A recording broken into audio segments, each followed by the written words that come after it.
Living Radio, the voice of truth, truth, truth, truth, truth.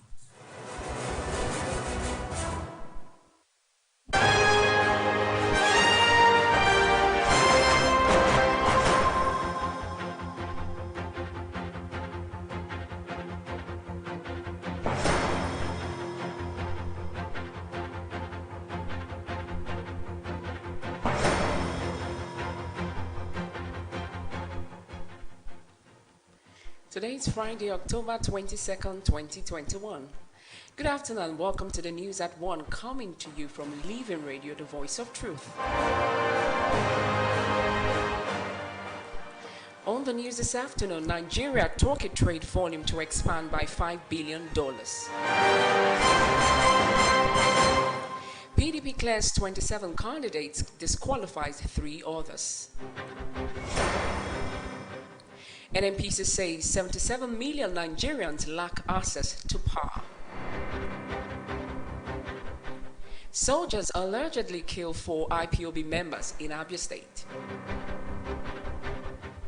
And on the foreign scene, Libya conference seeks support ahead of key elections.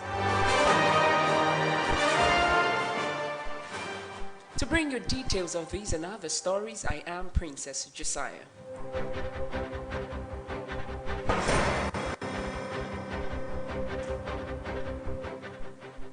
Now the news in full. An Abuja-based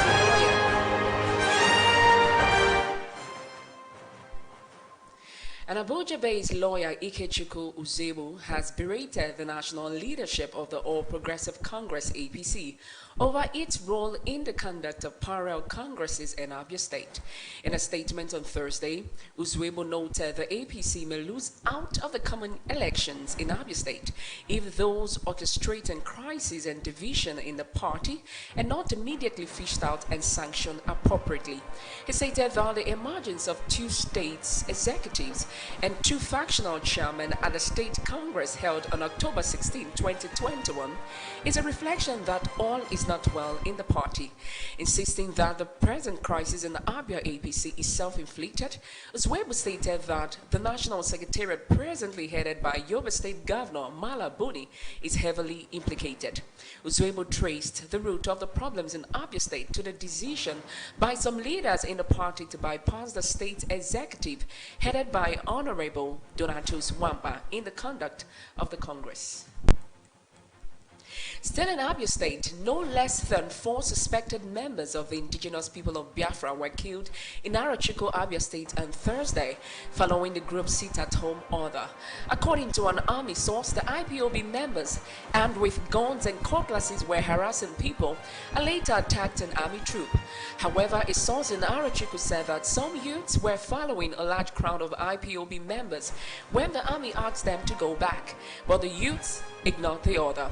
This, the source said, led to an altercation between the youths and the troop, who in that process shot at youths, killing some of them. The incident was further confirmed by the Abia State Police Command in a statement by the Commissioner of Police in the state, CP Janet Agbede, that members of the groups, numbering about 50, had attacked the soldiers with guns and machetes, and some of them were killed by soldiers on guard at First Bank, Arochukwu. The police boss, DFO, urged the members of the public to report anyone seen with a bullet wound to the nearest police station or any law enforcement agency. And away from that story, President Recep Erdogan says the Nigeria-Turkey trade volume will be expanded by $5 billion immediately to further boost socio-economic ties between the 2 countries. Erdogan said this while addressing journalists at the end of a closed-door bilateral meeting with President Muhammadu Buhari in the presidential villa, Abuja. The president, who spoke through an interpreter, expressed the hope that the relations between the 2 nations would be further developed on a win-win and mutual respect basis.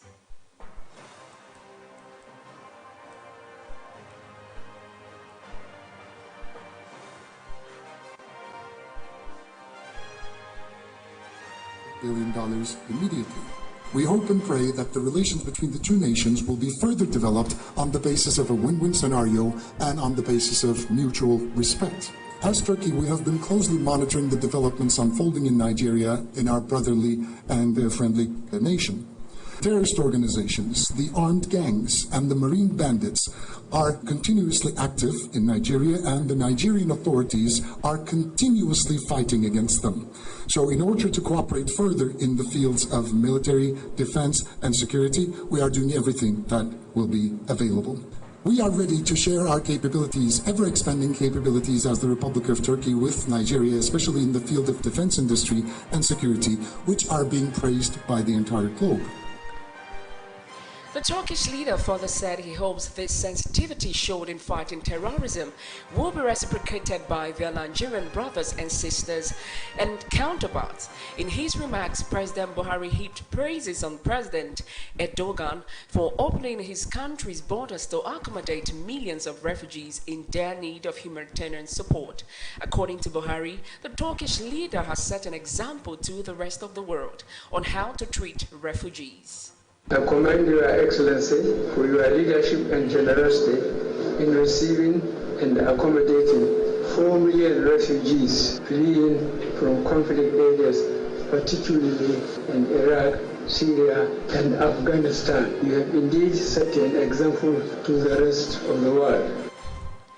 And to some more political stories, the All Progressive Congress APC has inaugurated the appeal committees to address the concerns raised by aggrieved members following its recently concluded state congresses. The committees were inaugurated on Thursday at the APC National Secretariat in Abuja, the nation's capital. National Secretary of the APC Caretaker and Extraordinary Convention Planning Committee, CECPC, John Akmenudo Adehe, inaugurated the committees on behalf of the party's leadership. He explained that this formed part of the internal machineries of the party to ensure dissatisfied members could approach the committees to get their grievances sorted. According to him, it is important for members to stay united in order to win the forthcoming elections in Anambra, Ekiti, and the general elections in 2023. The Convention Screening Committee of the People's Democratic Party, PDP, has cleared 27 candidates to participate in the party's forthcoming national convention. While one of the aspirants dropped out of the race, 3 other candidates were disqualified for taking the party to court. Chairman of the Convention Organizing Committee, Governor Ahmed Fintiri, disclosed this on Thursday at the party's headquarters in Abuja. He revealed that the screening committee, led by former Minister of Justice and Attorney General of the Federation, AGF, Mohammed Adoke, had submitted its report. Among the disqualified aspirants is a lawyer, Oke Mwaara, who is seeking election into the office of the PDP National Secretary. Others are Dr. Olafeso Eniola and Professor Adewale Oladipo, who seek to become the party's National Publicity Secretary and Deputy National Chairman South, respectively. This followed the screening of 33 candidates seeking election into the office of the National Chairman and other various positions ahead of the party's National Convention. The problem of the drug abuse and trafficking in Nigeria is one of its way to being under control. Chief Executive Officer, National Drug Law Enforcement Agency, retired Brigadier General Buba Marwa has said. Marwa told newsmen in New York that with the support from the federal government, foreign parties, partners, and stakeholders, Nigerians could win the war against drug abuse and trafficking. Recent approval of the President where more will be recruited to increase our size in personnel and will enable us to go into the local governments. That each local government will eventually have its own unit of the NDLEA. We also have special area commands in the seaports and international airport. We are also in the process of setting up engagements in the railways. But we believe that with the process and the effort that is ongoing and the support we are receiving from the presidency, definitely the matter of drug abuse, trafficking in Nigeria is on its way to being under control.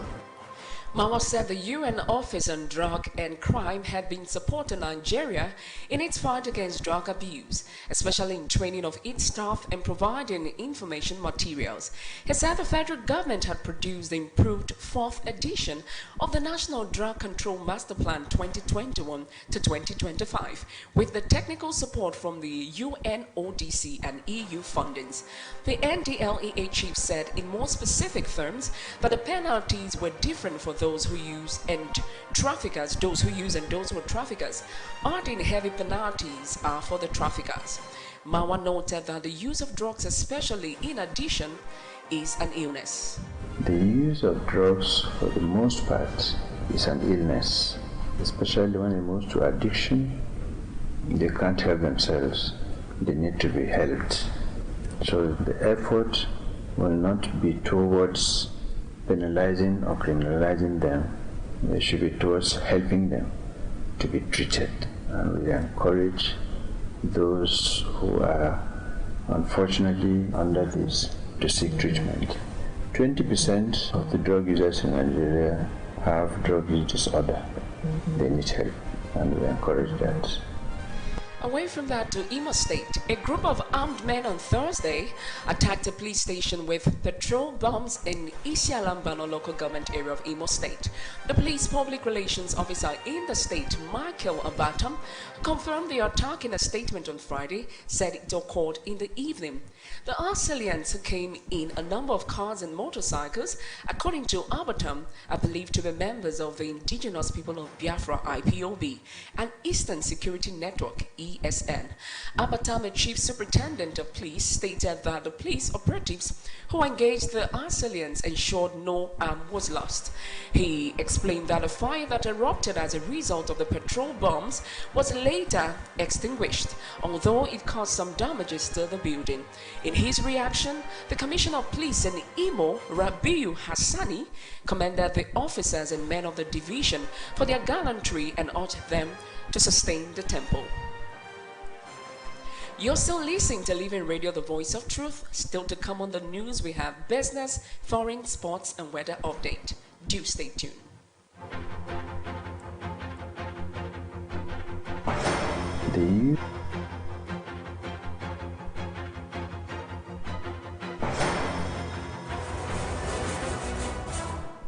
Living Radio, the voice of truth, truth, truth, truth, truth.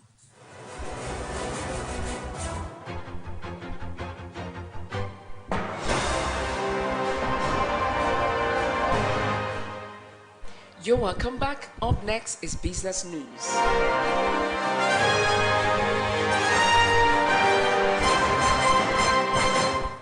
In business, the Nigerian Bulk Electricity Trading PLC on Thursday provided statistics on misalignments in the power value chain, saying that about 14,000 megawatts of electricity was contracted to power generating companies. Managing Director NBET Ndemeka Ewelukwam gave a breakdown of the quantum of Nigeria's electricity demand, what was contracted, available capacity, what was produced, amongst others. He provided these statistics while speaking during a plenary session at the World Energy Day Conference 2021 with the theme Energy Transition, Gas as Fuel of Choice, organized by the Abuja Chamber of Commerce and Industry.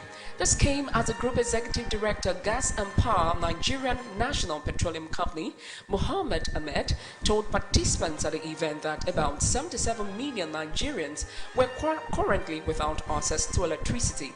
Providing statistics on Nigeria's power situation, Ewelukwam said, in terms of situation, the gas discussion within the context of the power sector, they have some misalignments in the value chain, which the government is trying to address. And over to a foreign story. On the foreign scene, Libya's fragile unity government hosted an international conference on Thursday to drum up support as the war-battered country gears up for a landmark December election. Libya and the UN have been striving to turn the page on the violence that has racked the country since a 2011 NATO-backed uprising toppled and killed dictator Muammar Gaddafi. A ceasefire between eastern and western factions last year led to the unity government taking office in March with a mandate to take the country to elections. The presidential vote is set to take place on December 24th, but legislative polls have been delayed, with a date to be set in the new year amidst wranglings between factions in the country's east and west. Foreign powers have backed various sides in Libya's complex war, and the presence of mercenaries and foreign troops is one of the toughest obstacles to lasting peace. And over to sports. In the world of sports, the Minister of Youth and Sports, Sunday Dare, says measures will be adopted to ensure that adequate screening is carried out to admit athletes for the National Youth Games in the country.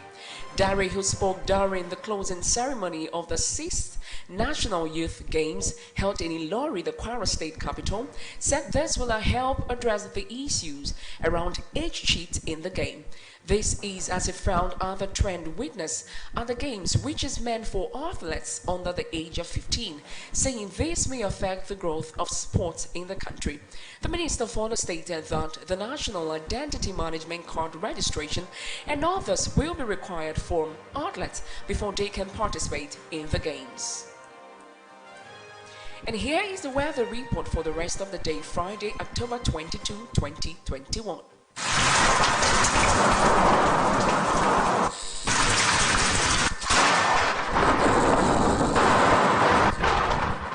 About the commercial hub center of Abia State will be mostly cloudy at a temperature of 23 degrees Celsius. While residents of Umuahia, the Abia State capital, should expect a cloudy atmosphere at a temperature expected to be around 23 degrees Celsius. Lagos, the center of excellence, witnessed thunderstorms at a temperature put at 23 degrees Celsius. The capital of the country, Abuja, will witness thunderstorms at a temperature of 20 degrees Celsius.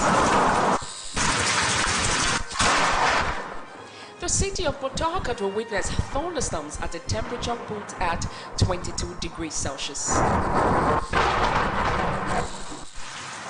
While the Kenyan city of Calabar will be cloudy at a temperature expected to be around 24 degrees Celsius.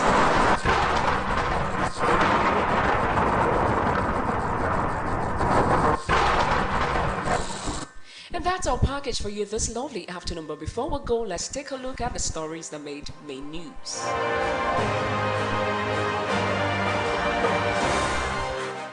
You heard in the news that President Recep Erdogan says the Nigerian-Turkey trade volume will be expanded by $5 billion immediately to further boost socio-economic ties between the two countries.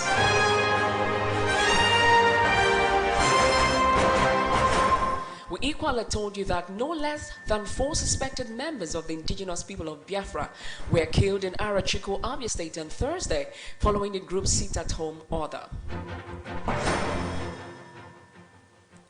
And you also heard from the foreign scene that Libya's fragile unity government hosted an international conference Thursday to drum up support as the war-battered country gears up for a landmark December election.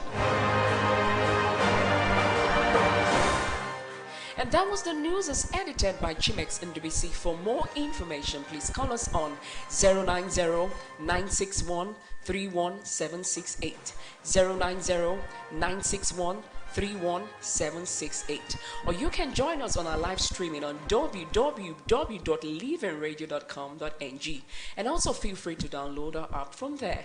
You can join our Facebook page on Living Radio and be a part of our live programs and our conversations. And still remember, we're on Radio Garden. Find us on Living Radio. Thanks for your time and have a beautiful weekend. I still remain Princess Josiah.